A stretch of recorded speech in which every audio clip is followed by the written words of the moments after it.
Kia ora and welcome to Business Your Way, a podcast where I take you behind the scenes and look at the strategies, systems and support needed to grow and scale an online service business. One that not only supports you and your family financially, but one that gives you the freedom to live the life of your dreams. I'm taking the many lessons learnt over the last 2 decades of running my own business and working with hundreds of clients to bring you what's working now conversations. I'm pulling back the curtain to bring you real stories from real people, including myself. We're going to talk about everything from how to get clarity on your vision, creating systems so you can automate and delegate, how to hire a kick-ass team that creates raving, returning and referring clients. We're even going to talk about how to kick those limiting beliefs to the curb so that you can flourish in your business. I'm your host, Sandra Julian, an Indigenous mama of 3, fashion-loving sewist and business strategist. Each week, I want to help you dream big, plan well, and do the work to grow and scale your business your way. Kia ora and welcome. I am back on board after a couple of weeks of unexpected leave. I trust that you've enjoyed the last couple of episodes that my amazing podcast editor, Linda Stevenson, pulled together, which were the highlights from our guest episodes that we've had over the last 6 months. Because so often we have some amazing guests on the podcast, and once their episode airs, it kind of just never gets revisited again. So there's so much good information in guest episodes.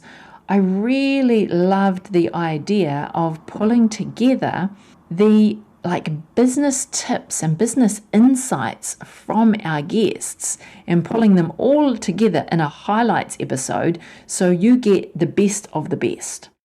So I do hope that you have enjoyed the last couple of weeks, but I am back, and this week I want to share with you my quarterly planning process. I had hoped to do this earlier, so this was an episode I was planning to do until I had to be unexpectedly on leave. So we just finished the first quarter of 2022, and I don't know about you, but it feels like the year is just racing by. For us, the end of a quarter always signals a time to review the last quarter and to assess the progress that we're making against our annual plan. So in this episode, I want to share with you our quarterly planning process that I use in my event agency, and share this with you.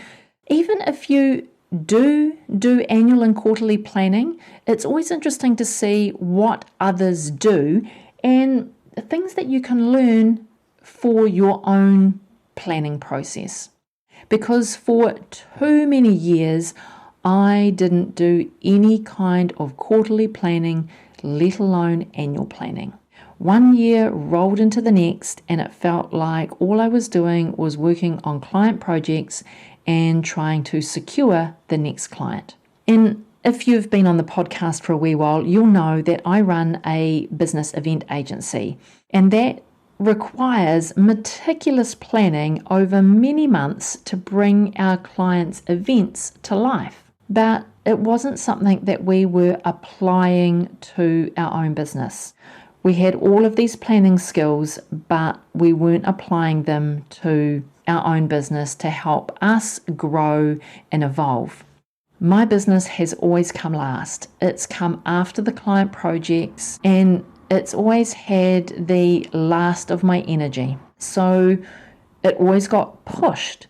So when a client project became priority, anything relating to my own business just kept getting pushed out of the way. And to be honest, working on client projects, looking for the next client, securing the next client, making a name for ourselves, It was all consuming and it consumed all of my energy. So I just didn't have any time to spend on my own business until I decided a few years back that things needed to change. And nothing was going to change until I changed. And so my favorite saying at the moment is, nothing changes if nothing changes. You have to be intentional about making change if you want things to change. So perhaps for the last 5 years now, I've been really intentional about our annual planning and our quarterly planning and prioritizing it over all else.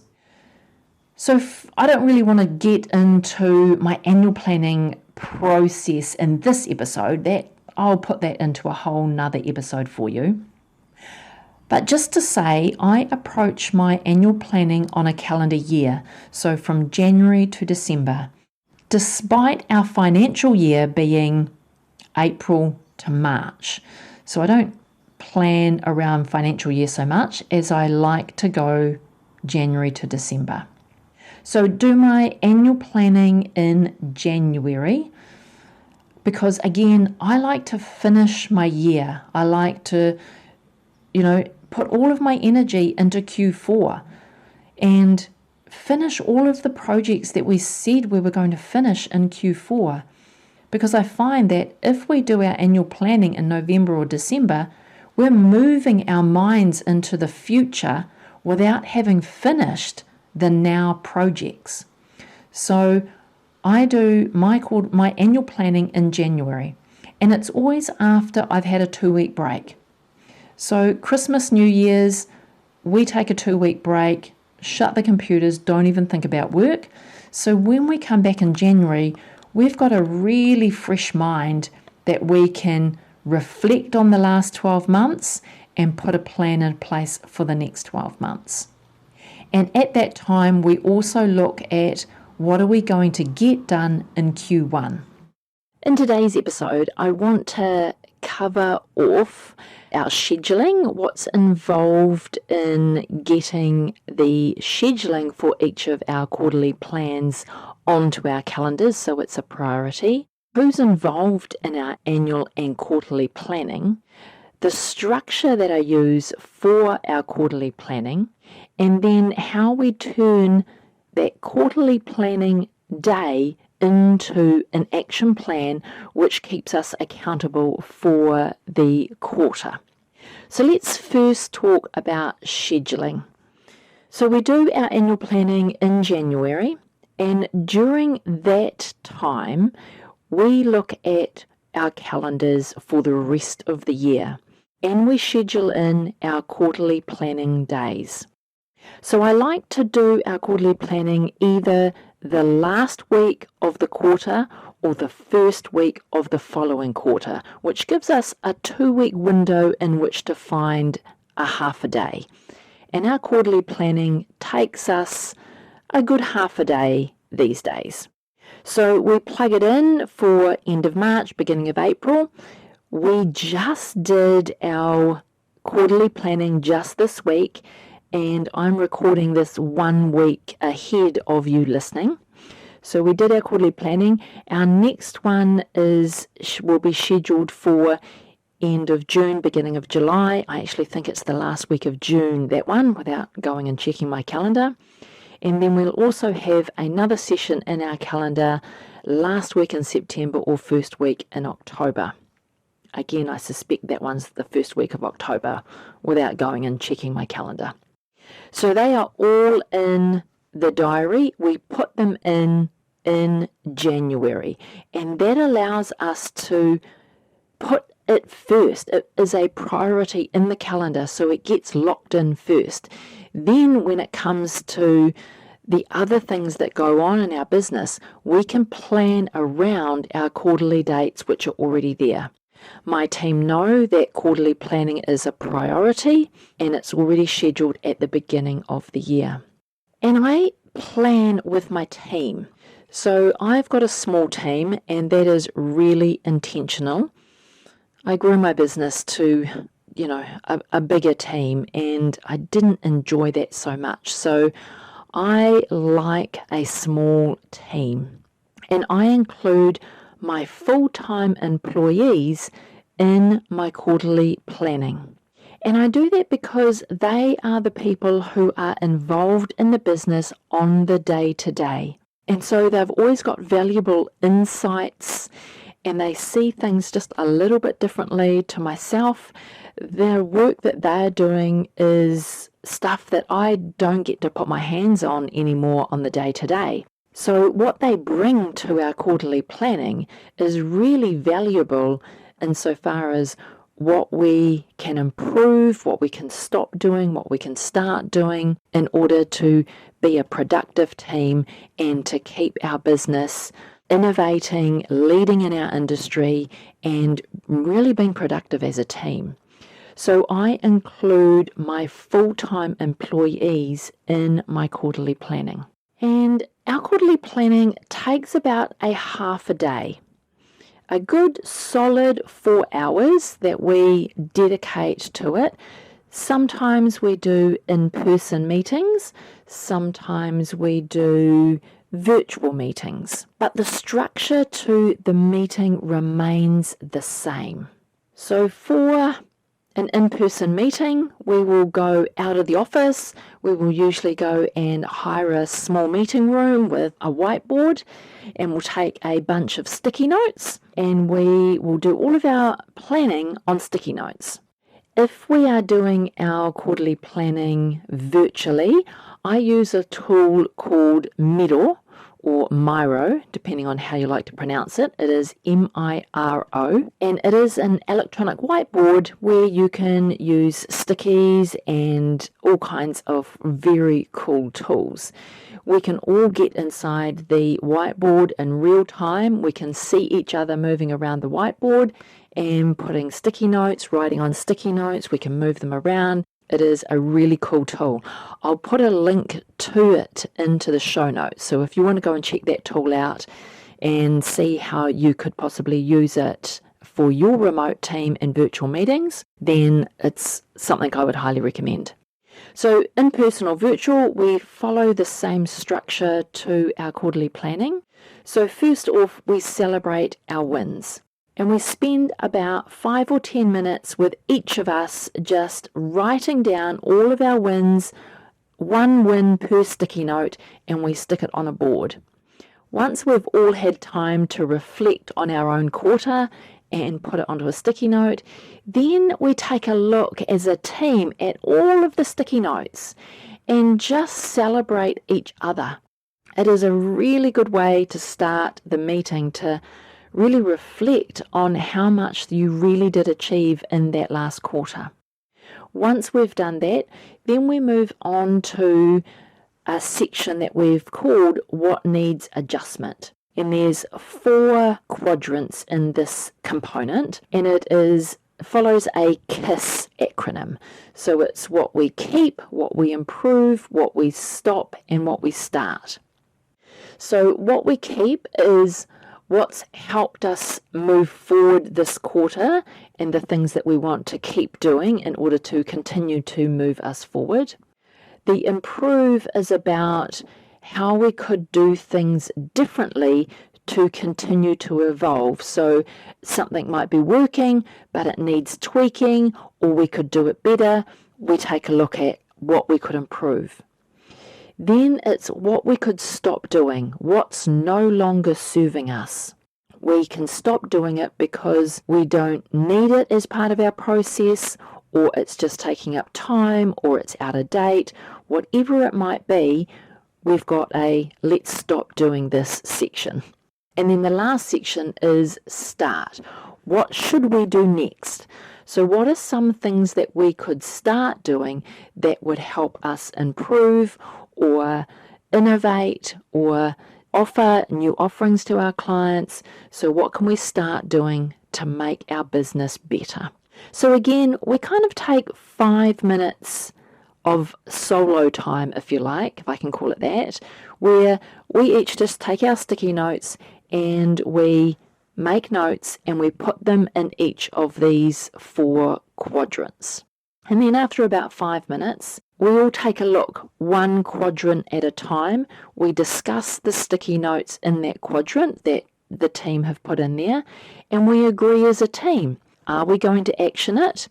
Is that something that we should do now? Is it easy? Is it going to take time? What does it look like? Or we agree, yes, let's stop doing that, and let's stop doing that now.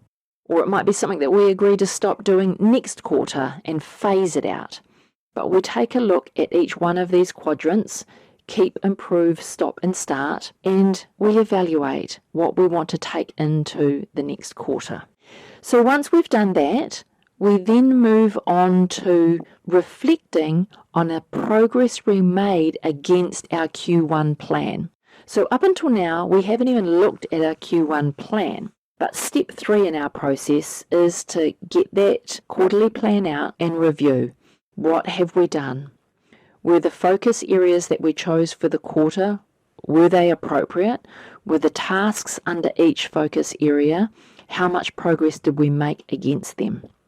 Most of the time, we get about 80 to 90% through our plan, and things are done by the time we get to this review stage. And then we look at them and we go, okay, how far are they off being completed? And should we take them into Q2? Or if it's not started, why wasn't it started? Is now not the right time, and should that be deferred to another time? So we evaluate our last quarterly plan. Most of the time, we move our unfinished tasks into the next quarter. And so this helps us plan appropriately for the next quarter that we're heading into. And before we put this next quarterly plan together, we take a look at a couple of things. One are the tasks that we're bringing forward from the last quarter, those unfinished tasks that we're going to carry on with and get done. So those go into the plan first. And because we're a business event agency, we take a look at the number of events that we've got to deliver in this next quarter. So that's the second thing that we put into our quarterly plan. That then helps us evaluate how much time and capacity do we have as a team in this coming quarter, and from there we look at what are our focus areas. So how I like to put together a quarterly plan is I have a kind of a grid-like system. I have on a A4 page landscape, I have got 4 columns. The first column is our focus area, then it's month 1, month 2, and month 3. And then the rows down the page are no more than 4 focus areas. I don't like to tackle any more than 4 focus areas. Sometimes it's just 2 focus areas in a quarter, because each focus area will then have tasks in month 1, tasks in month 2, and tasks in month 3, usually. Sometimes a focus area might be able to get tasks done, just in 2 months. But this is how we approach it, which really allows us to only take on enough in our quarterly plan that works with everything else that's got going on. Because usually our quarterly plan is improvement within our business or starting something new within our business. This year, for our quarterly plan, we are going to introduce one new product into our business, but that's been building over the last couple of years, and it's a slow development of a product that we're working on. So that's a continuous always. But for everything else that we've got coming into our plan, we're just looking to improve our business practices. So for instance, in quarter 1, one of our focus areas was to review our proposal and job costing process and templates. And so that was a focus area in Q1, and we managed to all but get that done. The only thing left to do is review our proposal template, which we're bringing into Q2. The other focus area that we've got is our standard operating procedures. We're just overhauling them completely. We're moving them from a manual table of contents in a Word document, and we're moving it over to monday.com into our project management tool. So this is a big job. It'll probably take us a good 6 to 9 months to get this done, as we're working alongside all of the other things that we are doing in the business. So in Q2, we've got an event per week every month in Q2. So we are really busy in this coming quarter. So we didn't want to overcommit ourselves with our quarterly plan. So we've strategically chosen focus areas that we are going to be looking at as we are delivering our client events. So this is something that we can spend a little bit more time with when we get to it, and review our template and review our process, put it in place for that client that we're working on, put it into our SOPs, and keep moving forward. So it's not too much of an extra work for us.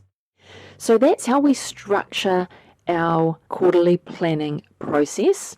Once we've got our quarterly plan onto a piece of paper, and it's just an A4 piece of paper, then my virtual business manager takes this and puts it into monday.com. We've got a annual planning board in monday.com, which is my project management tool. That board is broken down into groups. Each group is a quarter, and under each quarter are the tasks that need to be completed that we've agreed at our quarterly planning day.